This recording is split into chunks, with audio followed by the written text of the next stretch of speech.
Here's my issue with this body positivity thing. People shouldn't be celebrating being morbidly obese.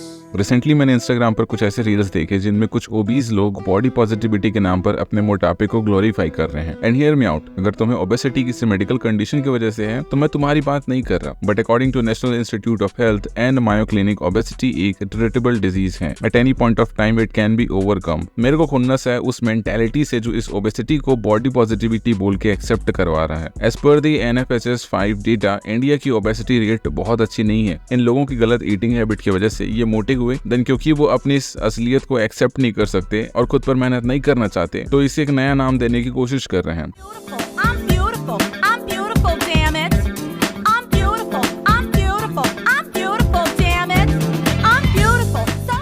और हद तो तब हो जाती है जब ये कहते हैं कि क्या मैं खूबसूरत हूँ, फिर कोई कमेंट में अगर लिख दे कि तू मोटी है, तू मोटा है, तो ये बॉडी शेमिंग हो जाती है। When your body looks like this, it also looks like this. So listen to me. Don't hate your tummy rolls. Don't hate your thick thighs.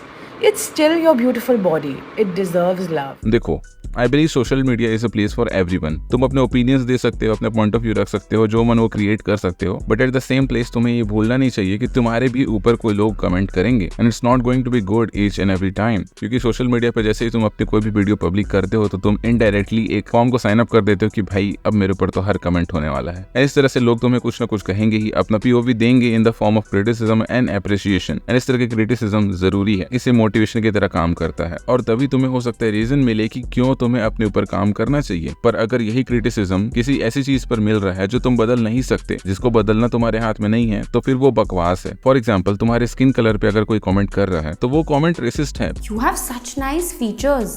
गोरी होती तो कितनी सुंदर लगती। पर यहाँ सारी की सारी गलती उस अकेले पर्सन की भी तो नहीं है, कुछ योगदान तो हमारी सोसाइटी का भी है जिसके नस नस में रंग भेद दौड़ता है। तुम इसी बात से समझ लो कि एक मोमेंट पर तो भगवान ने खुद अपनी माँ से पूछ लिया था,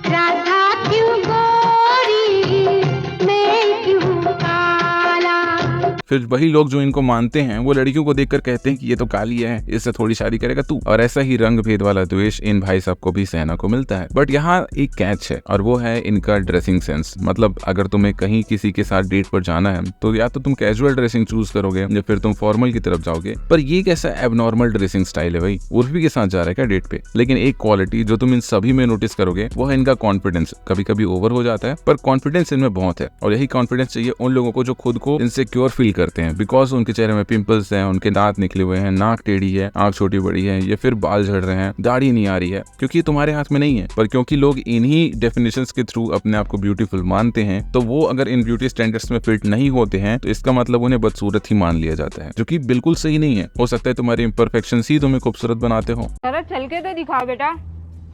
थोड़ी नाक टेढ़ी है तुम्हारी। बचपन में कोई चोट लगी थी क्या?